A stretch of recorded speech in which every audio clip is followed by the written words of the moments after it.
subscribe to my channel. I work at a convenience store, and my shift starts when the rest of the world goes to sleep. The night shift is usually quiet, with the same shelves, a few drunk customers, and the bright lights over the counter. But one night, something strange happened. A mysterious customer came in and broke the usual routine.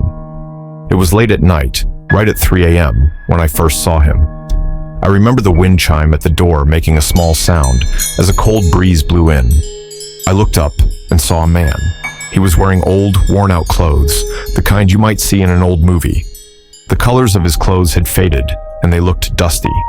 He kept his head down and moved slowly, but he walked straight to the fridge, picked out a carton of milk, and then grabbed a sandwich from the shelf. I stood behind the counter, and he slowly walked towards me. He placed the milk and sandwich on the counter without saying a word. His movements were stiff, almost as if he was moving mechanically. I scanned the items, and he took out some coins from his pocket and handed them to me. When I took the coins, I felt a strange chill, like touching a stone left out in the snow. He took his things and left, the whole process taking less than 5 minutes. I felt a bit uneasy, but on night shifts, you meet all kinds of people, and strange things aren't that uncommon. But this man came back every night, always at the same time, always buying the same things, and always in complete silence. After a few days, I started to feel that something was really off. One night after he left, I had a sudden idea. If he came in every night at 3 a.m., then I should be able to see him on the security footage, right? Out of curiosity, I played back the security footage. The video started playing, and I watched the clock hit 3 a.m. The wind chime moved slightly, and the door opened. But strangely, there was no one there. The door opened by itself, and then I saw the milk slowly slide out of the fridge, followed by the sandwich falling from the shelf, as if an invisible hand was placing them on the counter. I rubbed my eyes, thinking I must have made a mistake. But no, on the video, there was no person. The cash register opened by itself, and coins appeared on the counter, as if an invisible hand had placed them there. It all looked too unreal. My scalp tingled, and I felt a chill down my back. I quickly turned off the footage, feeling a deep sense of unease. After that night, I couldn't help but keep an eye on the clock during my shift. At 3 a.m. every night, I felt something strange.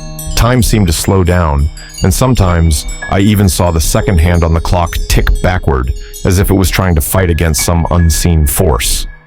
He still came every night, and whenever the wind chime rang, it felt like the air in the store froze. I tried to talk to him, but he never responded, as if he couldn't hear me at all. One night, as he placed the milk and sandwich on the counter, I couldn't stop myself. I reached out and tried to touch his shoulder. The moment my hand made contact, an intense, icy cold spread through my fingers.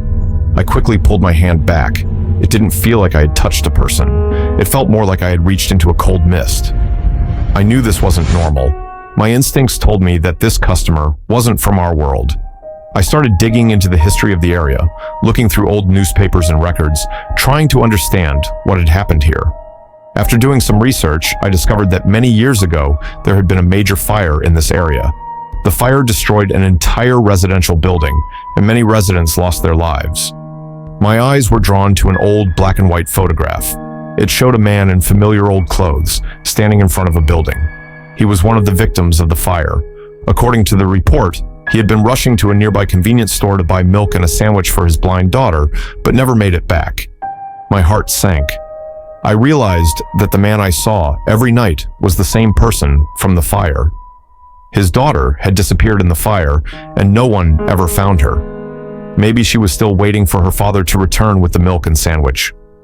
This unfulfilled promise had become his obsession, trapping his soul in an endless loop. I decided to try and communicate with this spirit. I wrote a note that said, "How can I help you?" and placed it on the counter before he arrived that night. He came in as usual, walked to the counter, and stared at the milk and sandwich.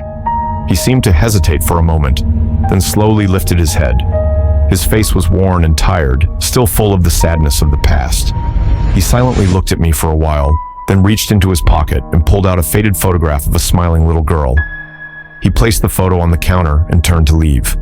On the back of the photo, it said, "Please find her."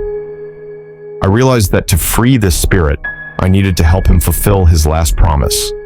I took the photo, the milk, and the sandwich, knowing that these items were the key to fulfilling his promise, and decided to visit the site of the fire. It was the only thing I could think to do for him. One night before my shift, I went to the abandoned lot. The place was overgrown with weeds and completely deserted. I lit a few candles, placed the milk and sandwich on the ground, and gently put the photo next to them. In that instant, a cold wind blew through, and the candle flames flickered violently. I heard a faint voice, soft but full of gratitude. "Thank you." And in that moment, I saw two blurry figures meeting in the wind, the man and a little girl. They hugged each other tightly, and then slowly faded away into the night. After that night, the mysterious customer at 3 a.m. never returned. The strange scenes on the security footage disappeared, and everything seemed to go back to normal. I thought the story had ended there. Until one night, the wind chime rang again, and a young girl walked into the store. She was dressed simply, her smile warm. She went to the fridge, picked up a carton of milk and a sandwich, and walked to the counter. She looked up at me and said softly, "Thank you for helping me and my dad." Her eyes were filled with tears, but her voice was full of gratitude. At that moment, I felt a warmth in my heart, knowing that such a small action could mean so much. I smiled at her and nodded. The wind chime rang once more as she turned and left, disappearing into the night. I knew that the store would never have those eerie visits from the mysterious customer at 3 a.m. again. But whenever I think back to that night, I still feel a sense of warmth, as if the love between that father and daughter still lingers quietly in the cold, empty store, keeping me company.